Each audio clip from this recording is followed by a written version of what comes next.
Hello, CTN. Thanks for sticking around for our storyboard talk at CTN.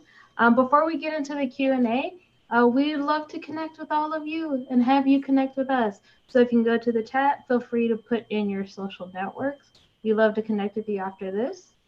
So I'd also love to introduce our panelists today. We've got Mike Koizumi, Hi, everybody. Mio de Rosario, Hey guys. and Jerry Gaylord. That's me. I'm here.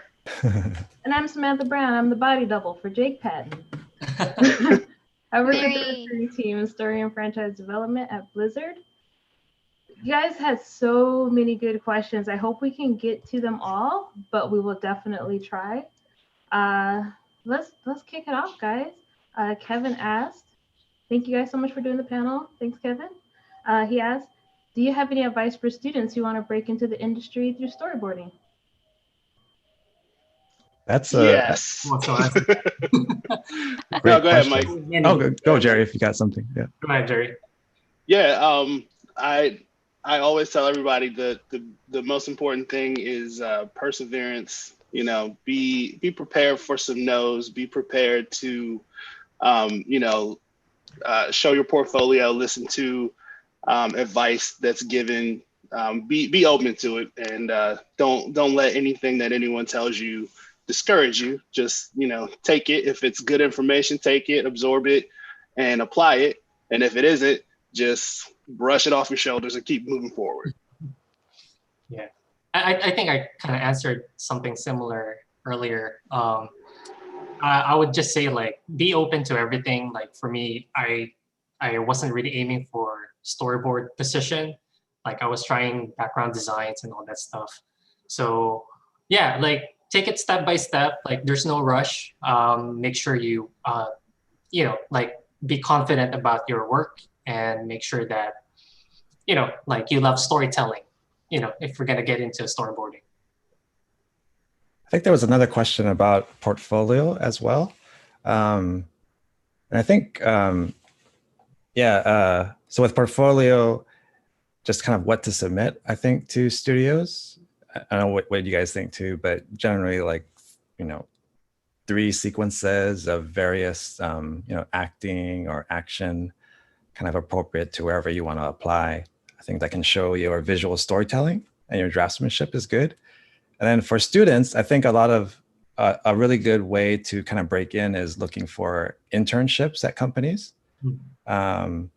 A lot of companies have internships to get kind of your foot in the door. And I know at some studios, like, there's like revisionist positions that are kind of really good entry-level positions, because as a revisionist, it's almost like you're under like a storyboard artist. So as you revise their work, you work with the director a lot. You get to learn kind of the discipline of storyboarding, which is good. Yeah, I would also like to add up to that, saying that me being a revisionist I feel like I learned probably the most, because you learn the editing eye directly with the director. Because when you just start as a storyboard artist, you don't really get to experience that. You just turn it in, and then you work on a new storyboard and you turn it in. Whereas a revisionist, you understand the thought process of how they edit things out, whether that's good or bad, So I think that's like a really unique skill that really helps in the long run. Yep. Yeah, I totally agree. I think working with, as a revisionist, working with the director, like, usually, like, they'll tell you, oh my goodness, I hate it when this artist does this thing. And like, you'll get like a list of these things that, directors hate. And then you can put that in the list of things that you don't do. Mm-hmm. Oh my gosh, that is actually a really perfect segue. We've got another question from Ruben. You guys touched on it quite a bit in the panel, but what are all the disciplines that you guys incorporate when you're creating storyboards? That's a Mike question. It makes me think a lot. I mean, because I think when we talk about it, actually, we say, on one hand, we're draftsmen, so we draw, right? But a discipline you kind of have to develop is storytelling. So we tell stories, but with pictures. And so part of another thing we do as a group is we pitch to each other, we pitch to directors. It's very collaborative. So like for me, I think I'm kind of an introvert, but being a storyboard artist, you have to kind of sell the idea of what you're making. And so that's another kind of discipline. I mean, we always say, right, guys, like we wear different hats. It's like, yeah, sometimes you gotta be, oh, sorry. Yeah, sometimes you gotta be like your own actor, your own director, your own editor, and then sometimes your own designer, because sometimes you don't have anything. Oh yeah.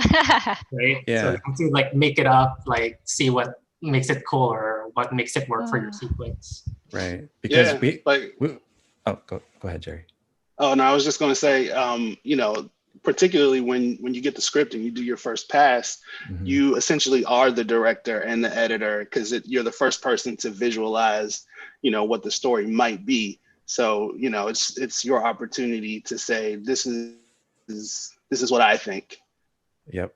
I mean, that's the fun part. We get the script and we get to decide where the characters stand, how they interact. We draw how they kind of act with each other. So a lot of times we're directors, we're actors. We have to feel the poses that we draw, right? And we're editing them together. And sometimes we're action choreographers, So it's definitely a lot to learn, but I think that's what makes it fun, because there's just so many, disciplines to kind of get into and grow with. Well, thank you so much for that.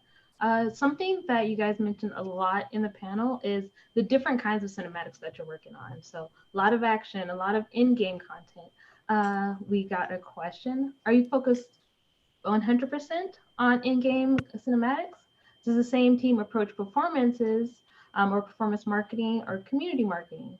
Can you tell us a little bit about the different performance indicators of the stories that you create? I think so. Blizzard does a lot in-house. So the storyboard team gets to work on pretty much anything that Blizzard produces that is a cinematic. So, that's like the in-game, like a cutscene. It's, the commercials, like Shadowlands, the commercial just came out yesterday, 2 days ago. The storyboard team works on those. We have a finger in most of it, I guess.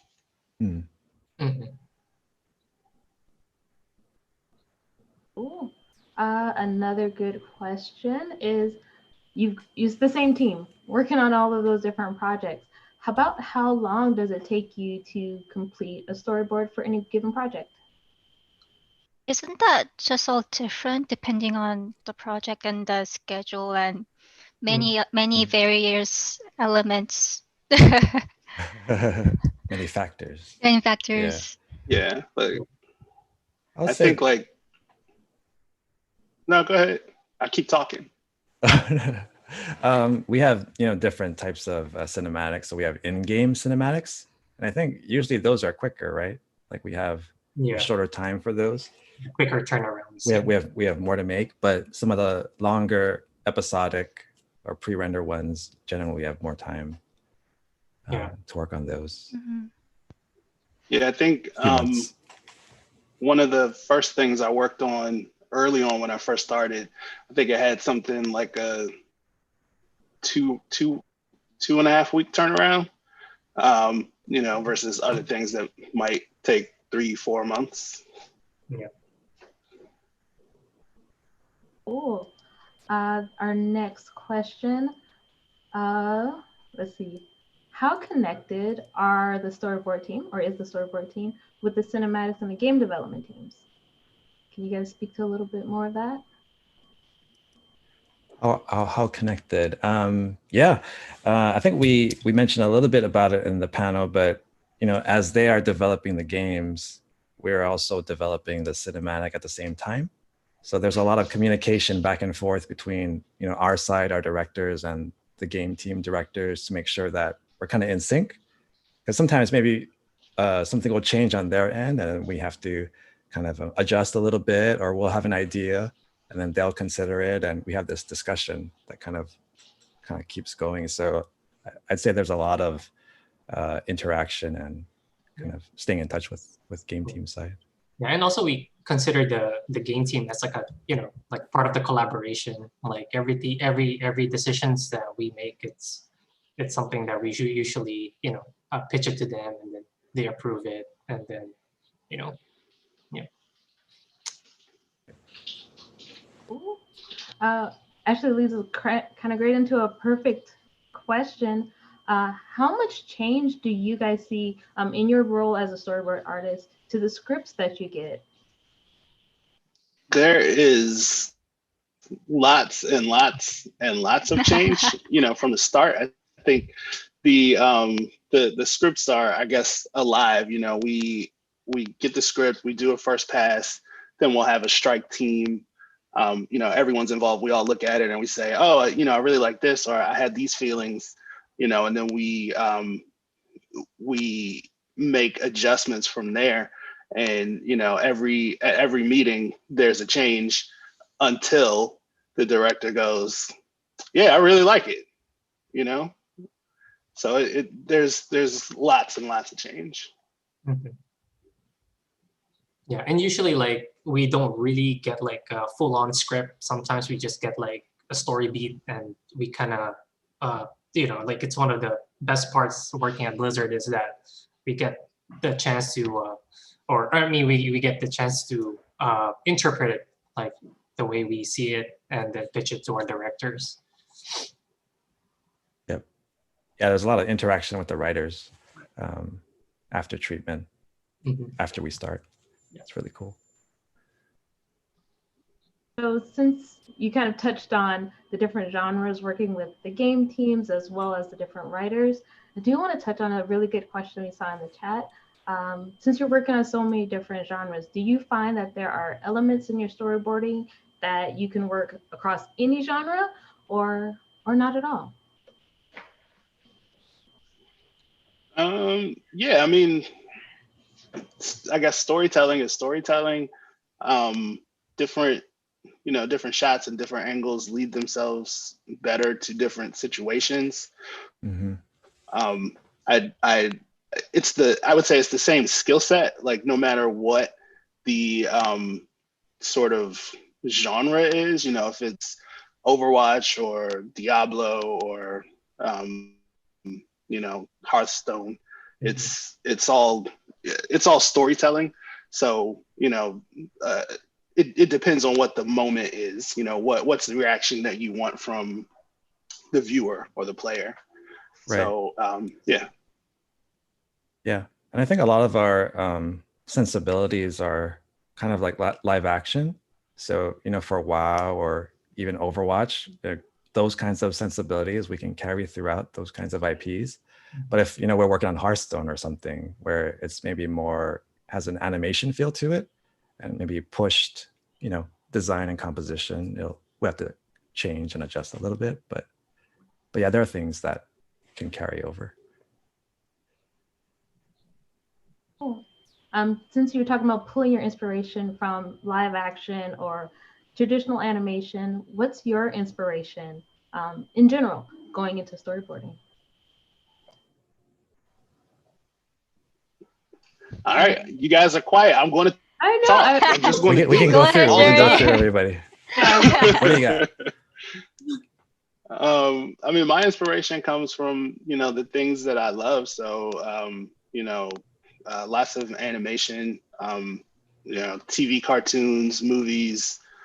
You know, I definitely have a steady diet of superhero movies, and the storyboard group, we actually every month we have like a movie that we watch and kind of dissect and talk about, you know, what we liked, what we didn't like, and discuss like the storytelling and the filmmaking. So, you know, and then I am definitely influenced by all the other board artists because they're always doing like really amazing things, and I want to make sure I'm not like left out. Mio, how about you? Well, for me, well, I think I answered something similar earlier. Well, now it's kind of hard to be original because there's so many movies, animations, and like just to make yourselves stand out, or at least like what your or what the story, or what makes the story special. So for me, it's like finding inspiration from like the real thing, like history. You go to history books, like you look at actual documentaries. You kind of find like a sense of you kind of want to add like a touch of humanity in your boards. At least for me, like that's what I try to do. Like what is it realistic? Is it believable? So like for me, I try to showcase that, I think, in some of my boards. Yeah. Hey, Ari?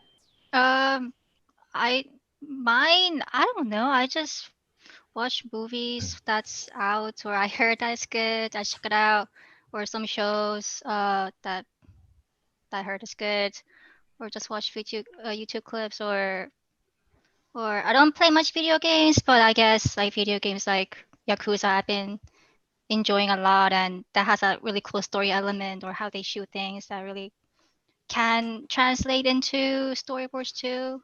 Like reading mangas for composition, that I think those are good. Yeah, just anything that's around your world. I think in some way it will always lead to storyboarding in some way for storytelling.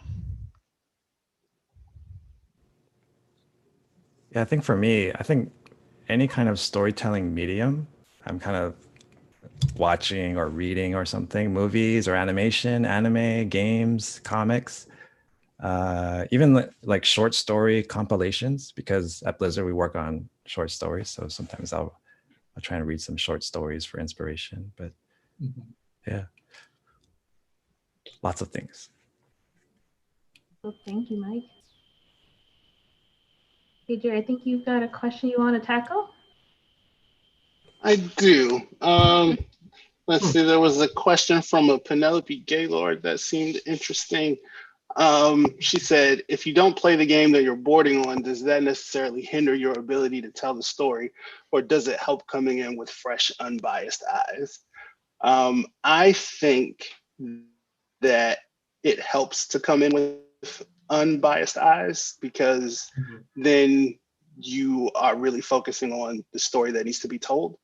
You don't have like the baggage of already being so familiar with the property that it clouds whether or not people will actually get what you're trying to tell.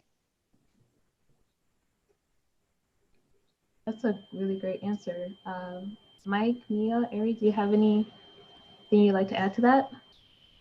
Yeah, I mean, like kind of like what Jerry's saying is that you kind of come in to the project fresh, and like let's say, oh, my favorite character is Genji or something. Like, why can't we make him like the hero of this story? I mean, there's nothing like that, like you're not putting your effort into making this one character cool. But yeah, it kind of gives you that perspective of like just the story. You're just there for the story.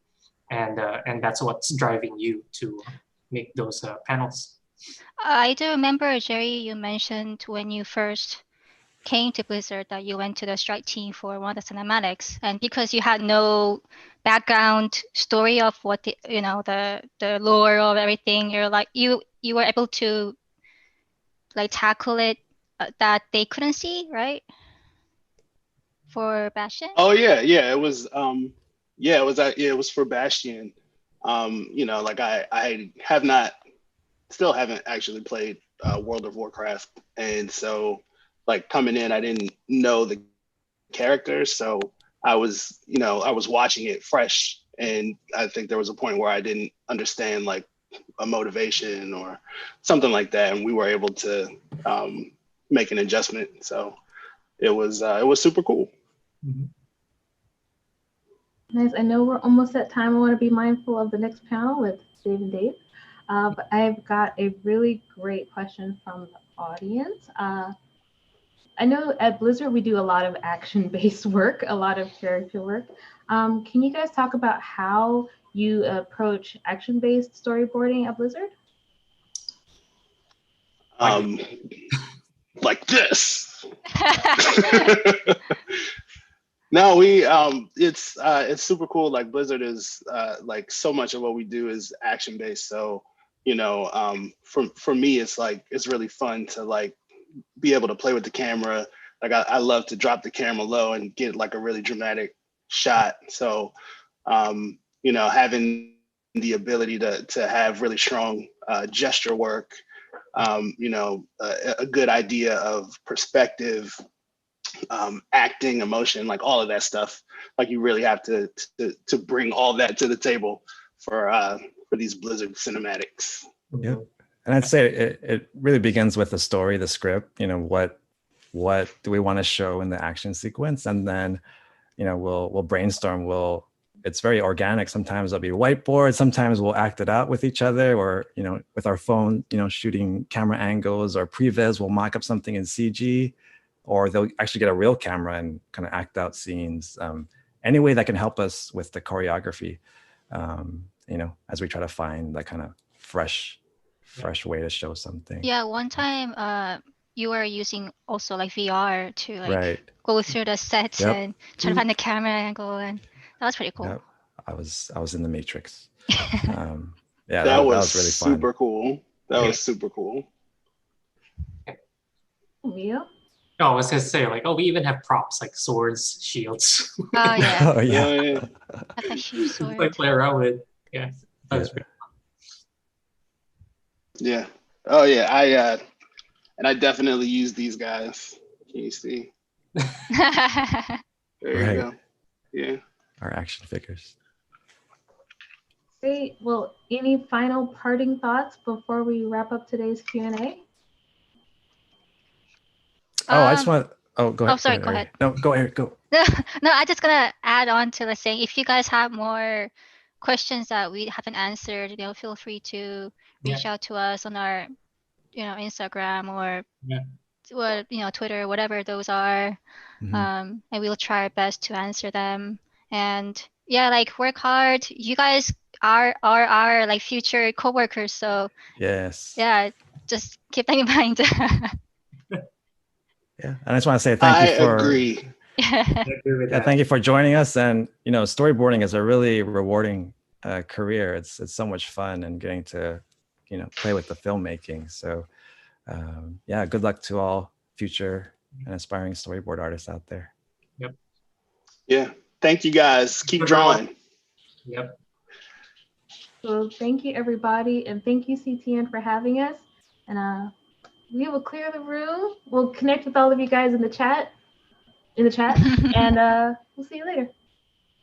All right, see everybody. Thank you guys. Bye. Thanks, guys. Bye.